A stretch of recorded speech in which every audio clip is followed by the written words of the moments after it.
heading to Panama City Beach. On the road, Tony and I had a little conversation. It was a good thing we brought the camera, because I felt like it might be a sweet little nugget to pass on to you guys.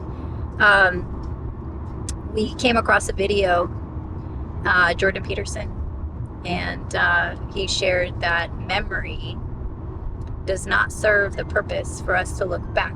To remember the past. Yes. Yeah, to remember the past. But it serves the purpose for us to glean lessons from our past. And we started talking about how, in particular, failure is an opportunity.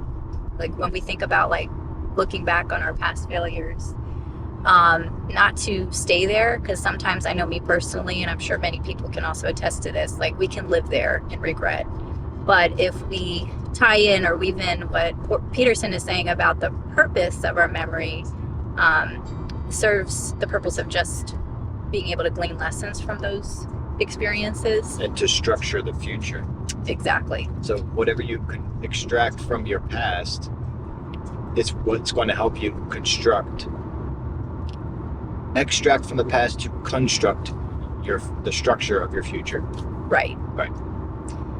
And however, there's a caveat to that, and I think you brought up a good point.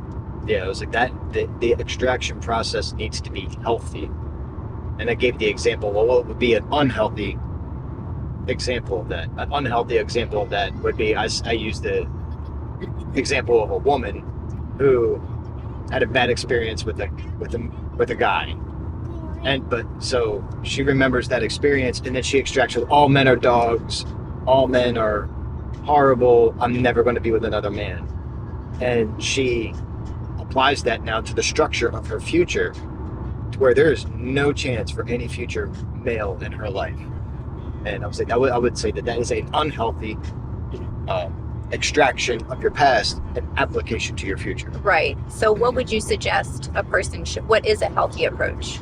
A healthy approach would be more, I guess the lessons that you would be learning is in terms of, I think, trusting, understanding maybe certain trust indicators, understanding things from your past that you know have either injured you, or even, and we're thinking all bad things, but things that you could also apply to good things. But this is what's worked, right? I mean, this is what works. You know, sure. This type of organization, sure. Organizing my wardrobe this way works, sure. or sure. organizing and thinking of different ways how you can apply that in different facets.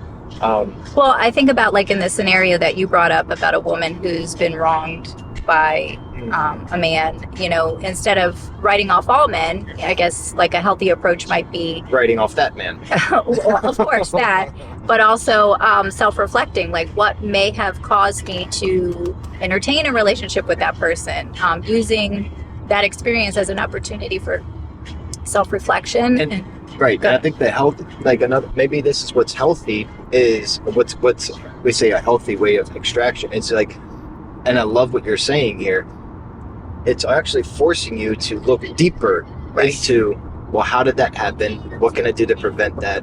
What am I actually looking for? Because you probably, like, we stick with the same scenario, she got into a relationship. Why do you want a relationship? And it was like, whoa, you know, and then it causes you to dig deeper, and actually render verdicts so that you can actually have a clear sense of what it is exactly, what your goal is, what you're trying to achieve. And I think the most important question when we're digging deeper is to ask God, of course, like, Lord, what are you trying to show me from this experience? What lessons can I glean? Well, I would lobby to say that a person's discernment and interpretation of events can only be rightly understood and discerned through the biblical truths. You know what I mean? So it's understanding, you know, that all men, like everyone is deceitfully wicked in their hearts, and understand that we're all in a fallen nature. So maybe there's more compassion and forgiveness that you need to work on, or maybe there's more of a guarding and running through a better vetting process. Is this person submitted to the Lord? Because everybody messes up. Sure. I mean, it can get, this web that could be weaved can be so That's right. deep. But this is why we encourage everyone to have just a healthy, every day, like a healthy diet of getting in the Word, because that's what's going to help you discern, as Tony mentioned, what's good, what's right. Healthy diet of the Word, a healthy relationship, right? A healthy understanding of actually who God is, not the God that you make up in your head, right? But who is He, right? You know what I mean?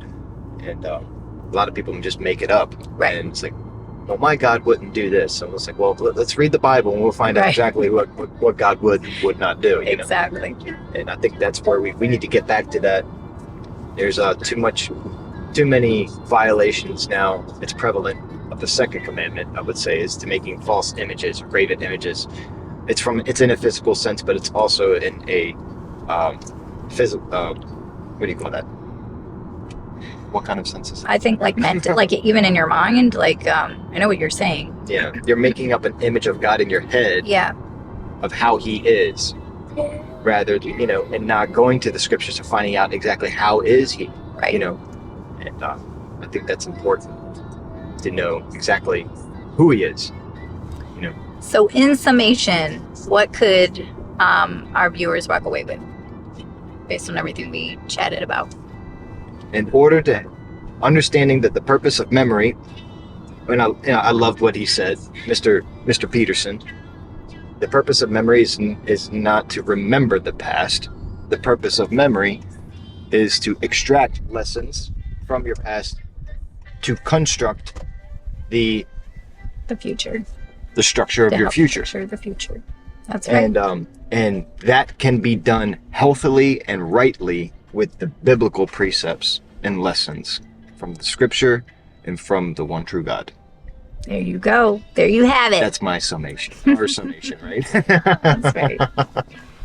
Until next time. Bye.